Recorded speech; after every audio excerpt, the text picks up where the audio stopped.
Inamin ng singer-actor na si Mark Bautista na nasa punto na siya ng kanyang buhay na nais na niyang magkaroon ng sariling pamilya.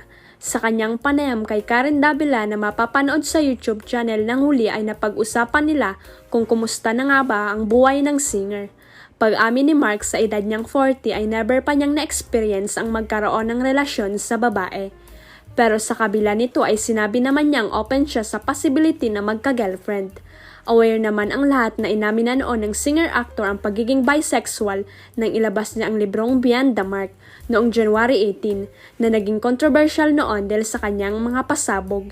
Isinulat ko hindi pa exact na I'm gay. Sinabi ko sa book na I was bisexual kasi open-ended yung libro. Pagbabahagi ng singer. Actually, yung sinulat ko, hindi pa exact na I'm gay. Sinabi ko sa book was I'm bisexual. Kasi hindi ko rin talaga kasi open-ended yung libro eh. At ngayon nga raw ay open si Mark na ma-fall sa isang babae dahil nice na niyang magkaroon ng sariling pamilya. Open pa rin ako to fall in love with a girl kasi gusto ko talagang magka-family, gusto ko magkaanak and all that. I'm still open to it na kung may babae na tatanggapin ako and all that, I think I'm still open. Kung mapa-fall ako or ma-inlove ako sa isang babae, wala akong problema. Pagbabahagi ni Mark. Naglabas rin ng salubin ang singer kung bakit nais na niyang mag-settle down. Open pa rin ako to fall in love with a girl kasi gusto ko talaga magka-family.